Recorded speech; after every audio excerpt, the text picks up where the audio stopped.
Hi, welcome to Hey It Gets Better. I'm your host, Katie Watson, and today I'm chatting to Lucy Werner from the Wern and the author of the book Hype Yourself. We chat about a lot of things today, from how Lucy got her start in PR to how she actually wrote her book.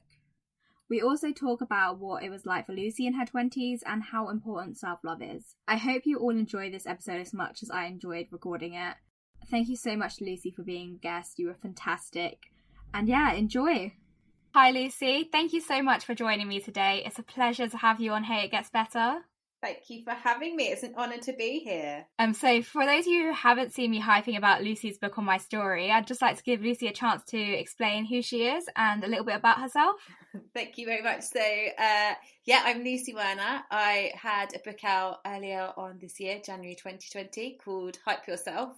And that was sort of the culmination of running my own agency for about 5 years. Before that, I had worked in PR for over a decade in some formats.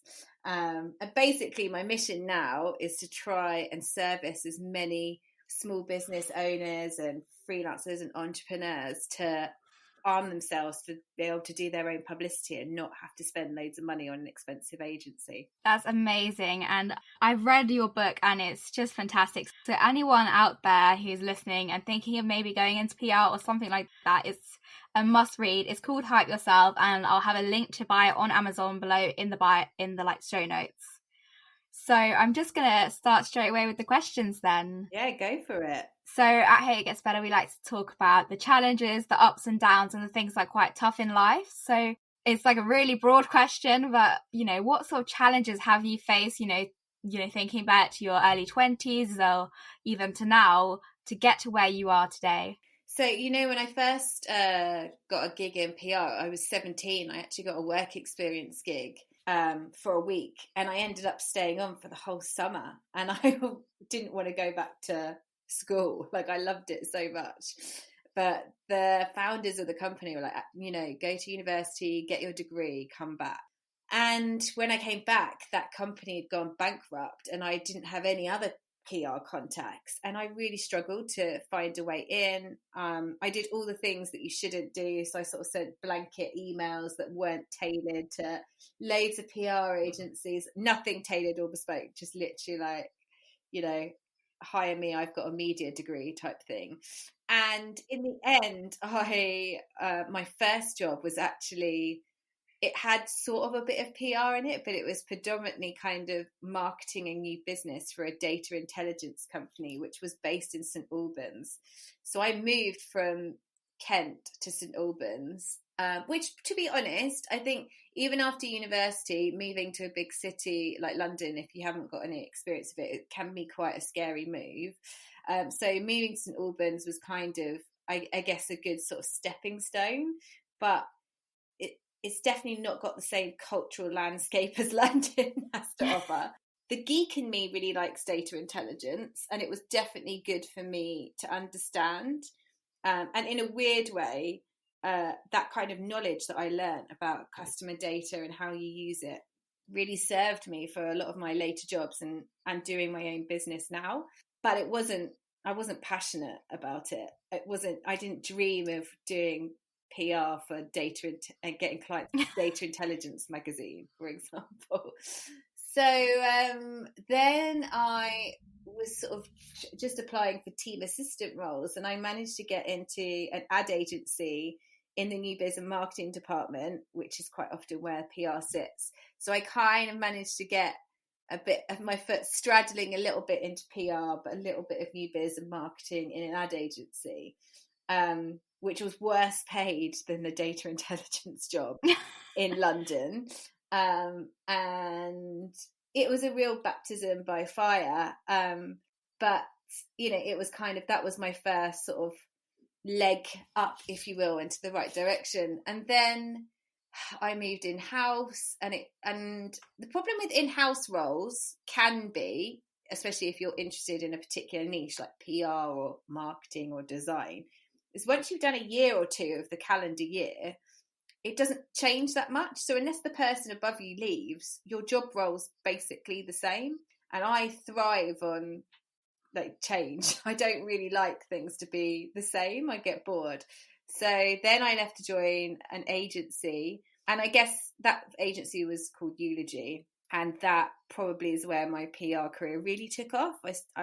I've been longer there than I've been any other agency. I think I was there for nearly 4 years, which was a large chunk of my 20s. So I guess you could say I really cut my teeth there. So I guess the challenge is really the same that anybody faced in their 20s, of like how, I mean, I was different in that I knew what it was I wanted to do. I just couldn't find my way to get there. I think other people are getting places, but it's maybe not necessarily what they want to do.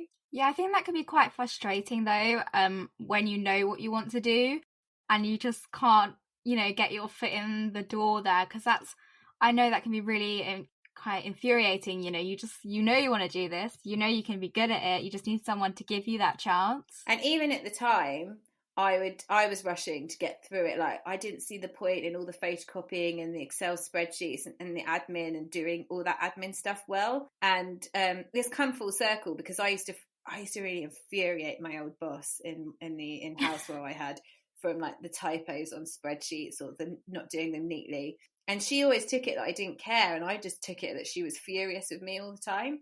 And now that I've had like my own juniors, I'd had the same thing happen.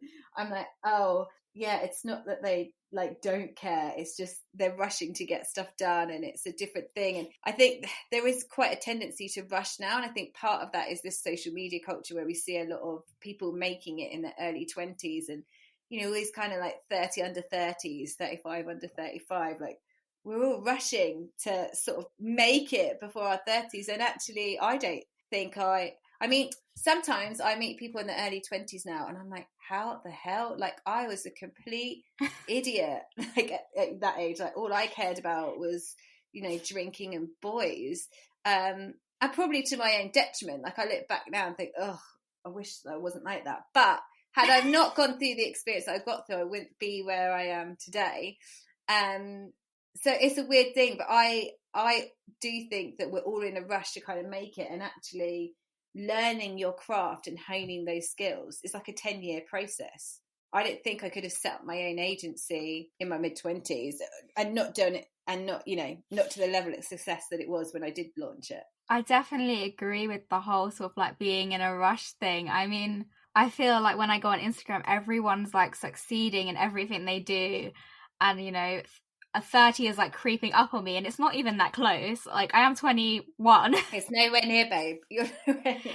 I guess you still have the like nice things. I mean, I still think about drinking and boys, but then I have like this whole other side, which is like business Katie, who's got like business books and things like that. Is it the hashtag girl boss? Yeah, definitely. And I think though that's good in a way, because I have loads of like female role models who, empower me, and I want to learn things. But also I do actually need to make sure I take time to, enjoy my 20s. Totally. Because, especially when there's things like, casual pandemic happening, it makes me sort of realise like there's no escape from my life. I have a partner and 2 children and a business. I can't just get up and do what the hell I want anymore. And I think I definitely took for granted that ability to do, and I say that quite broadly. When I first moved to London, my salary was very low and I had university debts. And I remember like budgeting for my food each week. And I remember, I think at that time, gosh, I sound so old. I'm not that old. But at that time, I could do a weekly supermarket shop for 25 quid to do my packed lunches, like for all my 3 meals, including my packed lunches. But certain things like ham or cheese would be really, like, that would be on the more expensive end. I'd be like choosing, like, do I want to have like ham and coleslaw, or do I want to have cheese? Like, what's the, and it was really like that for my first sort of 2 or 3 years. And that was one perk of working at a big agency, is that there was a lot of free bars, and I was there. I was there because I need to get my money's worth. I don't make enough money here.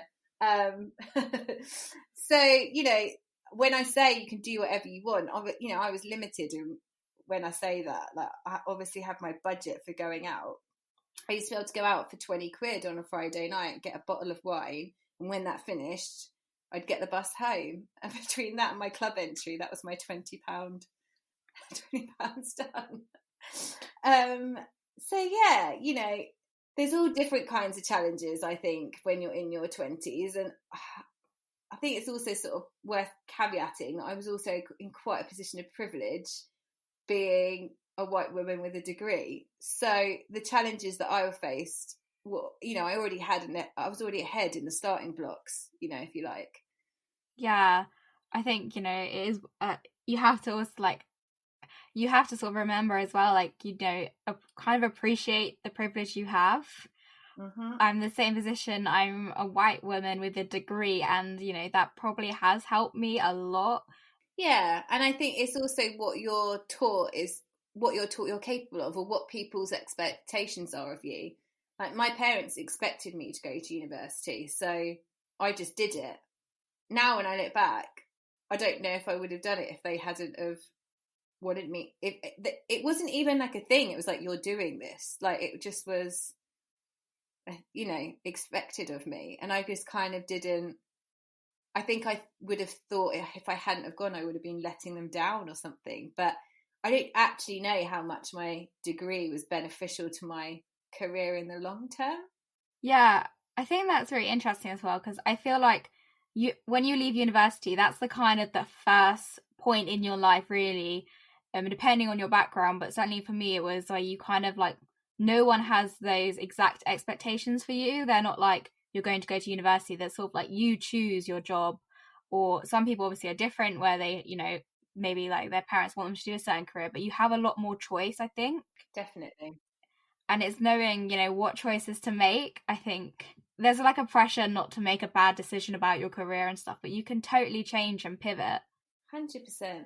And actually, I think the thing that I find interesting is that, for me, there's kind of two career pivoters, if you will, I stumble across. There's either the kind of, in my peer group, there's like the people who become mums and it changes what they want to do because they want something that's more flexible.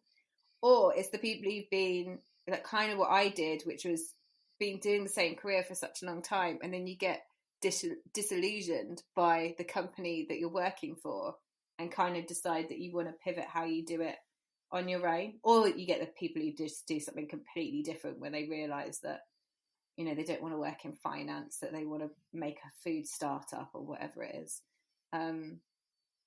Yeah, I don't think the whole, you know, you have one job and you stay in it for 50 years is very archaic now.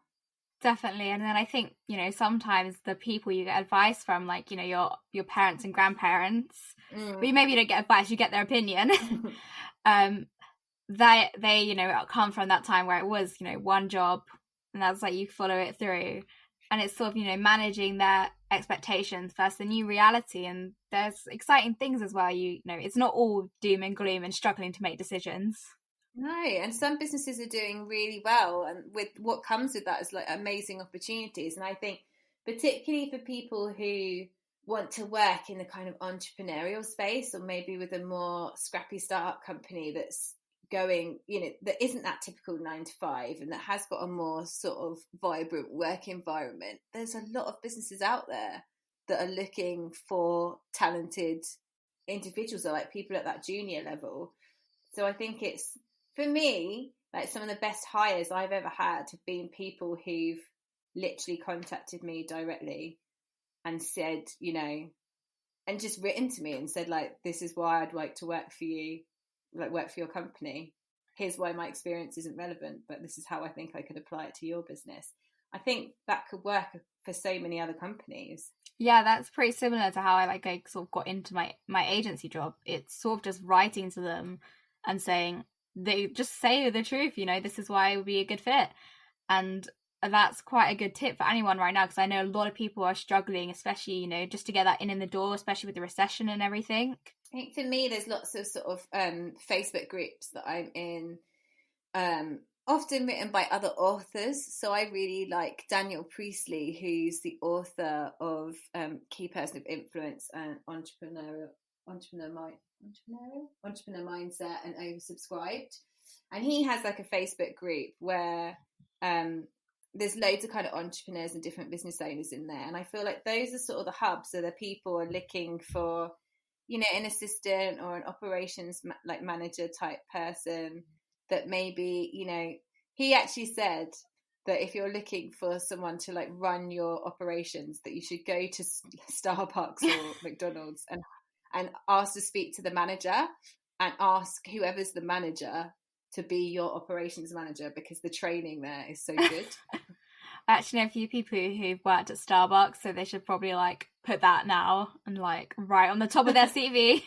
Yeah, I've gone through the management training program, and I'm ready because it's a similar skill set. You know what we're talking about, you know, running the sort of supply chain and keeping everything ticks over in customer service. You know, it's all the same things, whether you're selling a business service or it's a customer service. Everybody's a customer at the end of the day. That's so true. And like, I just like to talk about how, you know, your experience sort of writing your book and, you know, sort of work. Like, I don't know how to get into, because I know what happens because I've listened to it, but I really. So, well, so obviously, I live with a boy. And 2 days after I got my book deal, he was made redundant, and I was pregnant with our second child. And because he was at a senior level, he was put on quite a fat gardening leave, which is where you can't work for anybody else. Oh, no. No, it's good, babe. You get paid. Oh, I thought you didn't get paid. No. This is like an adult thing I don't know about. Yeah, so when you get put on gardening leave, it's literally like, I remember in my 20s, I was put on gardening leave, and then I was like, hold the phone. This is brilliant. It basically stops you from working with a competitor, but you're paid to basically sit in your garden. So at that point, my eldest child, I've got 2 children. My eldest child was in childcare 2 or 3 days. Well, my child was in part-time childcare. And I was like, right, outside of his childcare, you'll be the primary carer, and I'm going to use that extra time to write the book. So I had 6 months to get the book finished, because that was my due date for the pregnancy. So that's how I got it done. But actually, you know, it's funny, like your dissertation feels like that takes you ages, right? And it's 10,000 words. Yeah, like the whole year, basically. Yeah. But my book was, I think, like 40,000 words. So I remember thinking, like, how the hell am I going to do this? Like, my dissertation took me like my life. But weirdly, I guess as well, I kind of break it down to lots of mini blog posts. So once I've been testing out so many ideas, like I know what my audience wants to know about. So I basically kind of carved it up into lots of mini blog posts rather than writing a book.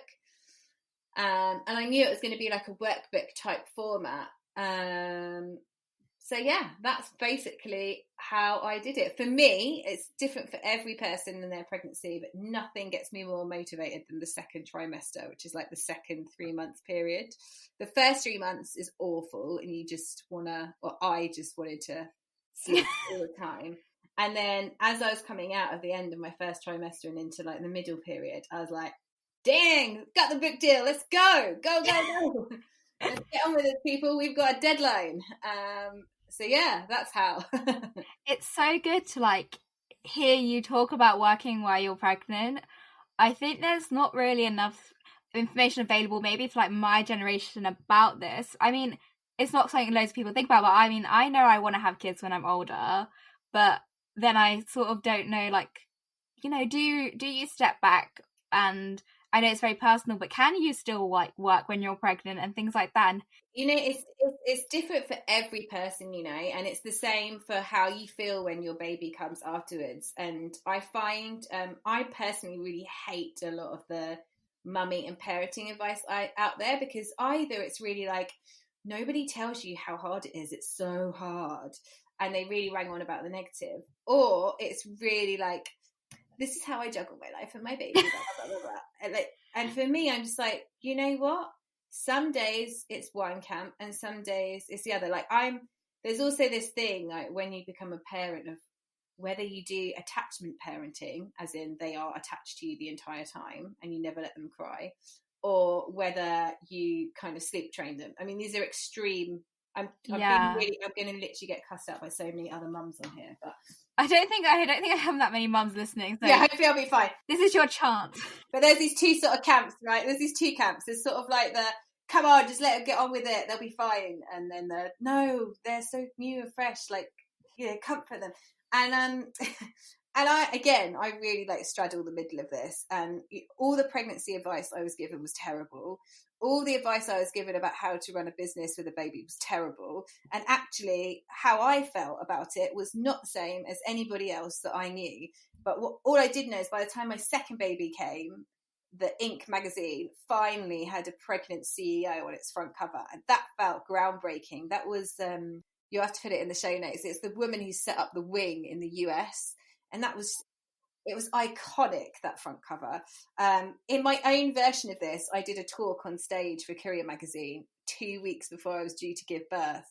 And I wore a skin-tight neon pink dress because I was like, hell, if I'm going to be this pregnant, let's just sausage skin this bad boy up there. And I used my out-of-breath pregnancy-ness to hide the nerves. I was like, I'm not nervous, just really pregnant. But yeah, look, obviously your priorities change when a baby comes. For some people, it's much easier to be at work than it is to look after a kid. For some people, the work environment is toxic after having a child. I am very lucky because I work for myself that, especially when I was pregnant, some days I'd be like, I'm knackered. I'm going to have a nap in the middle of the day. No one needs to know about it. Or, I sometimes would get these really intense headaches for a day. I guess you call them migraines. And I would just be like, sorry, I can't make the meetings today. Can we move them to tomorrow? And I'd just go and lie down. And I think that's the perk, I guess, when we're talking about work-life balance or being your own boss.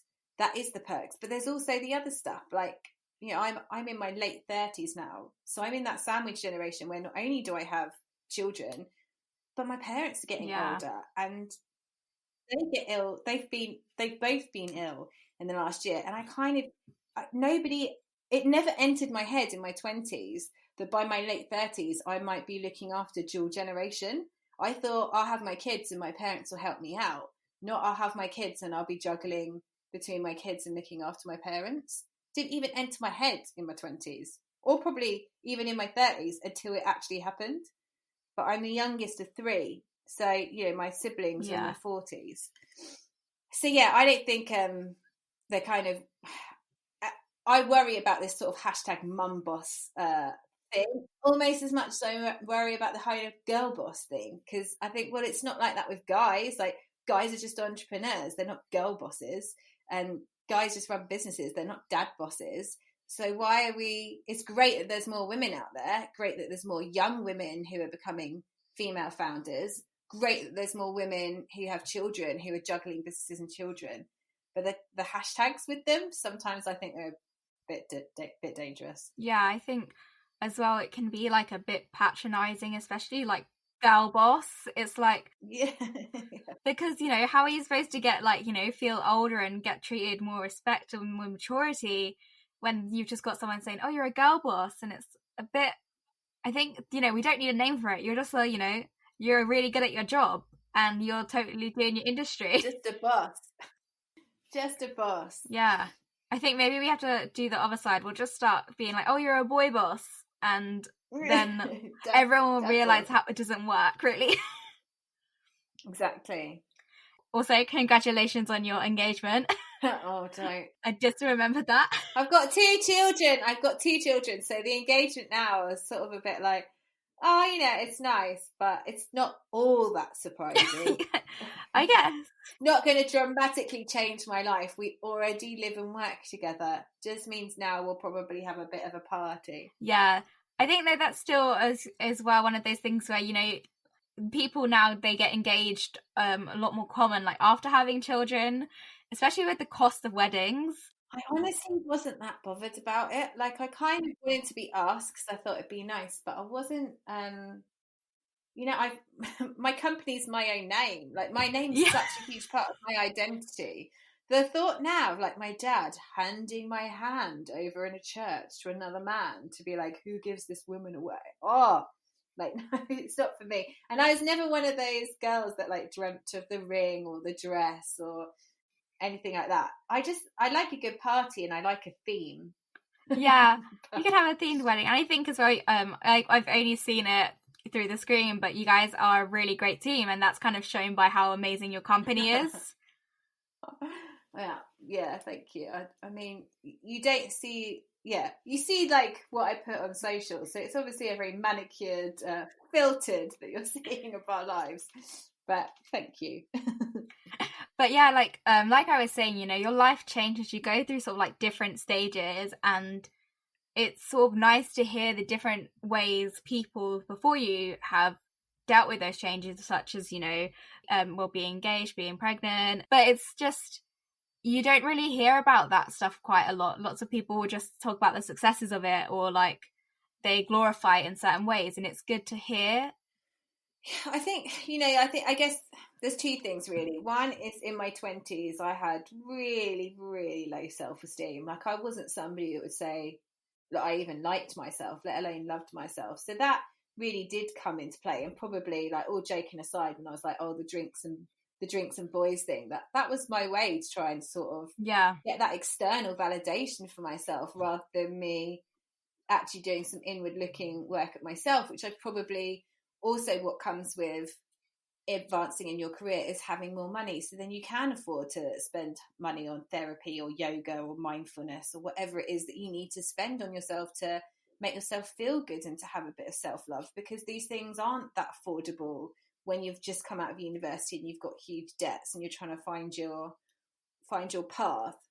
So I think what came in that lack of confidence is also I didn't really believe in myself in work. And I remember, well, when we're talking about like the PR agency model or any agency, there's typically about 7 or 8 job levels. So you can go in as intern or apprentice, then there's sometimes a junior assistant, then account exec, then senior account exec, then account manager. And I remember being a junior thinking, I'm never going to be good enough to be an account manager. Like I visibly thought that. And then when I did become an account manager, I had a full-on breakdown about it because I didn't know how to manage people. And actually, I think even to this day, I don't think, I've said repeatedly on podcasts that I'm a terrible manager. Like if I had nothing else to do but manage people, I could do it because I'd learn how to do it. But actually, I just like doing the day-to-day. So when I get distracted from the day-to-day having to manage people, I'm not very good at like dealing with that. Yeah. So I think that's one thing. I think the other thing is stereotypically we have done 9 to 5 jobs, and as women, if you in the UK, we are lucky that we have a 9-month maternity leave, but it's a really big. Can I swear?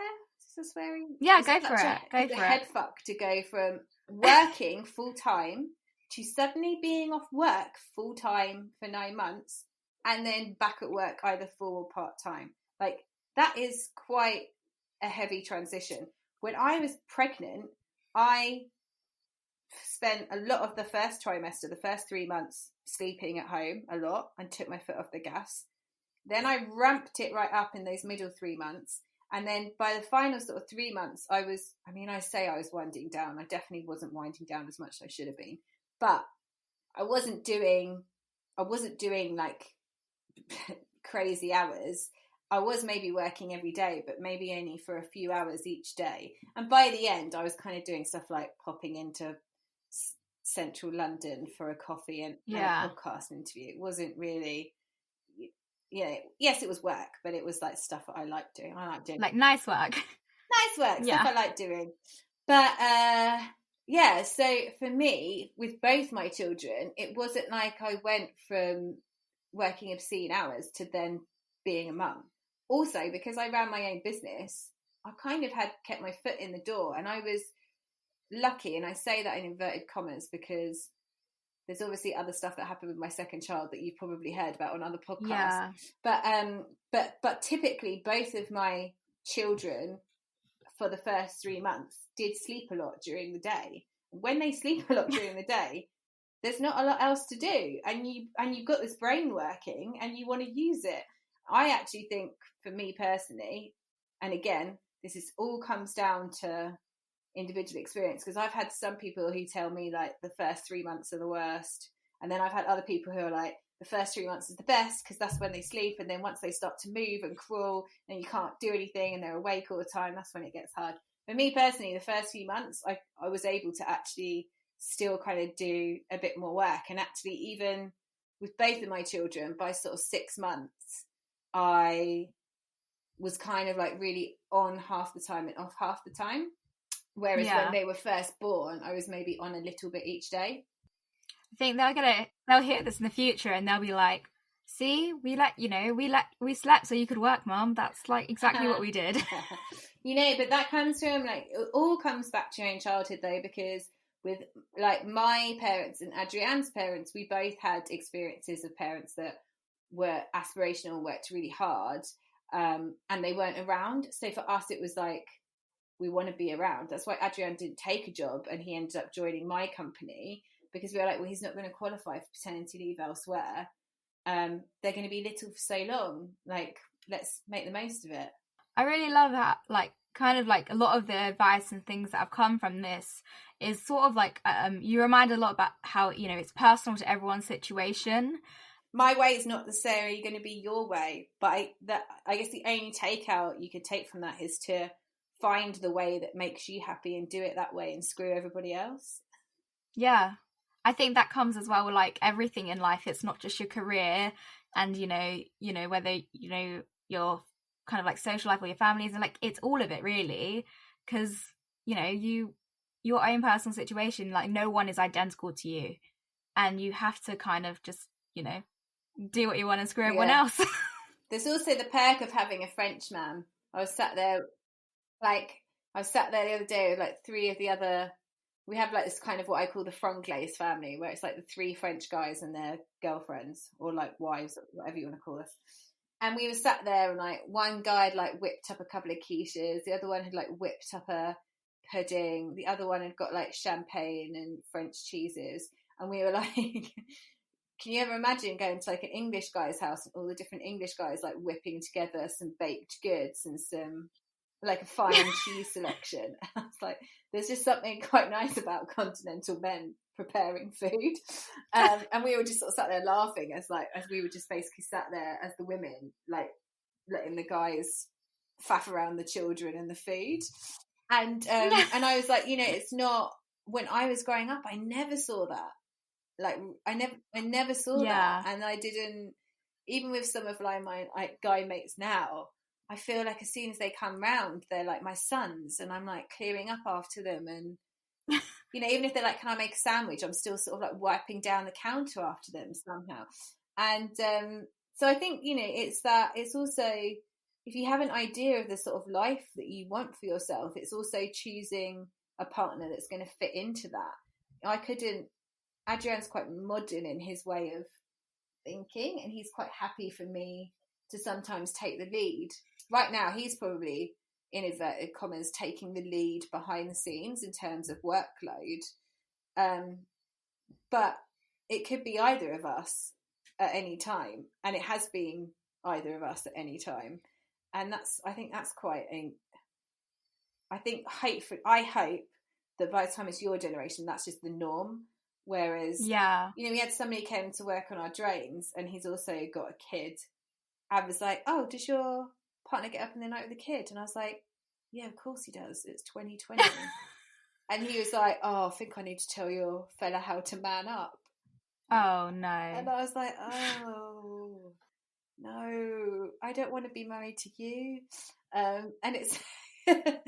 So yeah, I guess like back to the engagement thing, half of me is like obviously very flat and excited, the other bit of me is like, oh, it's just a tiny bit archaic for me sometimes. Yeah, I think when there's this like idea about manning up and having control over your woman and or wife, and it's just like no thanks. No. And I think though as well, like, because you do sometimes see it, especially if you have quite older parents, they are kind of in that traditional sort of Western like couple idea. But you see, my dad won't ever give me a penknife, but he's given like about 3 to my brother and Adrienne. That's just like an example of how, you know, girls are raised differently than boys. And it's, you know, I think what you need to kind of like, it's something you gain when you get older as well. I think you get the self-confidence to kind of know a bit more about what you want in your future, and that allows you to make decisions like, you know, your partner and things like that. But it's kind of having that confidence to kind of go against what you've maybe grown up with. That is like kind of the hard thing. I mean, my friends were always like, I remember having this conversation, it was like, you date your dad, and it's like, what? Are you dating your dad, Katie? I don't think so. Are there similarities? There are like one similarity where they both will they love to, you know, bet on the football and everything, and betting on football's fine. I have on my ideal wish list for men growing up was someone that didn't watch football. Because I'm from a non-football household. So there you go. That's the thing though, you kind of like, when you grow up, especially like, you know, who you date and stuff, it just changes. I think like it's just, it's life, it's gaining experience, really. Exactly. But it also is, because I've spoken to quite a few people as well, it is about, you know, if you are in a bad relationship and they aren't fitting what you want in life and things, or they're not treating you right, there's also the side where, you know, there's like, I'm going to say it's so cliche that it's so cliche, but like, you know, there's someone out there, like, don't stay for that.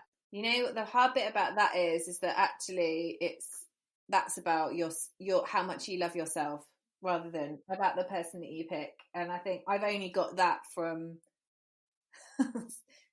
dating far too many questionable choices, and I think in some ways thinking, oh, I can change them, I'll save them, or whatever. I don't know what I was thinking, but I think for me, I had like, I mean, we've mentioned it already, but there was so much self-deprecation in my 20s. And I think it was really only I came out of a long-term relationship, sort of a 4.5 year relationship, the year just as I turned 30.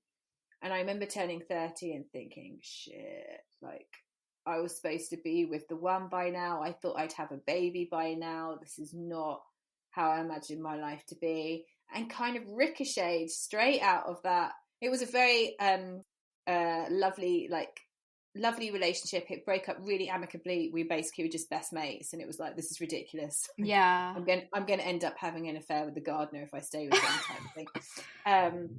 I mean, I didn't have a gardener, but you know what. Yeah. And so yeah, and then also in my 30s, as I turned 30 in my 30th year, I was like, ricocheted straight into a very inappropriate relationship, of which I spent a year in.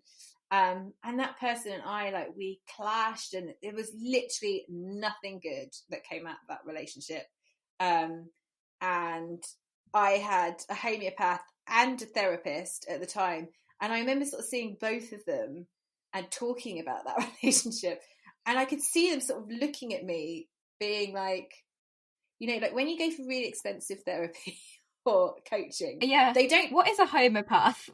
Homeopath's a bit like, it's basically like old school sort of like natural remedies. Okay. It's where like treats like, so you can go with presenting emotional issues. So I used to go for anxiety a lot. Yeah. And then I went for impetigo. It's like a skin infection I used to get when I was really run down and stressed. Okay. So I was constantly getting sick, probably because I was making very inappropriate life choices and trying to bury them. So I was seeing her for like the physical and my counsellor for like the mental. And when there's kind of this thing, like when you're paying for somebody's services, they don't say you need to go and break up with this guy. They just kind of say things to try and get you to come to that decision on your own. And it took me way too much money and time to realize that I needed to get out of that relationship. And then when I did, I almost like went even further down in my self-loathing, because I was like, oh, now I've just wasted a year and I still don't know myself and what I'm doing. And then that year I set up the business, and I realized that there was kind of two versions of myself that I had. There was how I perceived myself at work, how I saw myself personally. And I could say, yeah, I love what I do. I'm really good at it. But I couldn't look in the mirror and be like, yeah, I love who I am. And it took me a lot of work and a lot of time to be able to do that. And I wish it hadn't taken me till my early 30s and setting up my own business to do that. Yeah.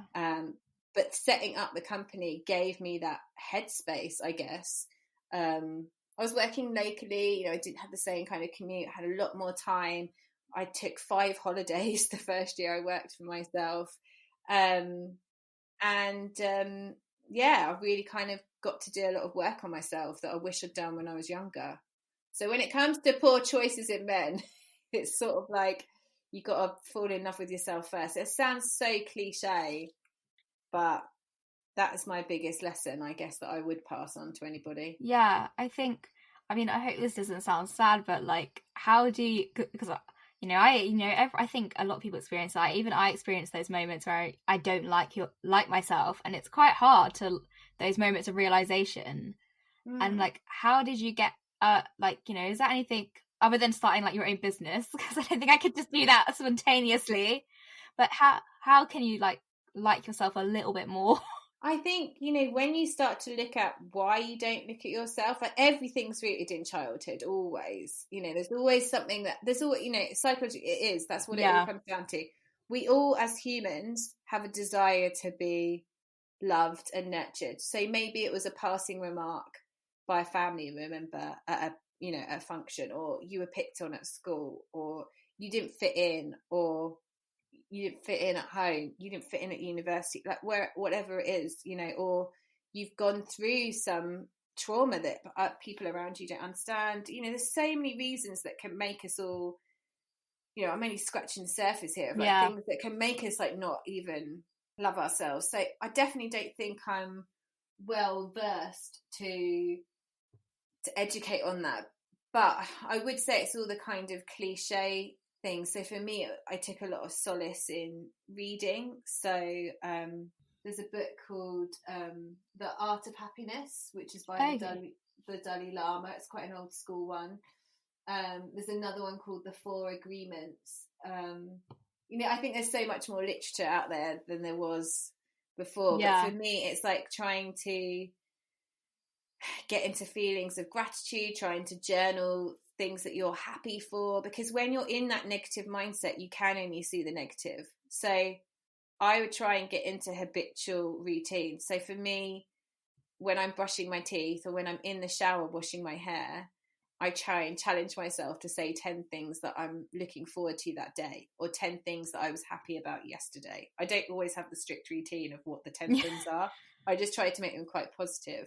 I also got weirdly obsessed with The Secret for a while, which is all about the law of attraction. So that's like, you know, if you fall over and stub your toe and say it's going to be a bad day, then hey, like you are going to have a bad day. I don't necessarily know if I totally believe in the whole like manifesting woo-woo side of things, but what I do know is that when you look for the negative, you see the negative. When you look for the positive, you find the positive. So when you're only talking shit talk to yourself, that's how you're going to feel.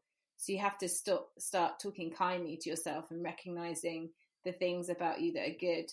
And probably on my darkest days, doing things for other people. You know, do 3 things for other people to show you that you love them. Yeah. Because when you're only thinking about yourself, it's so easy to get sucked into a downward spiral of it.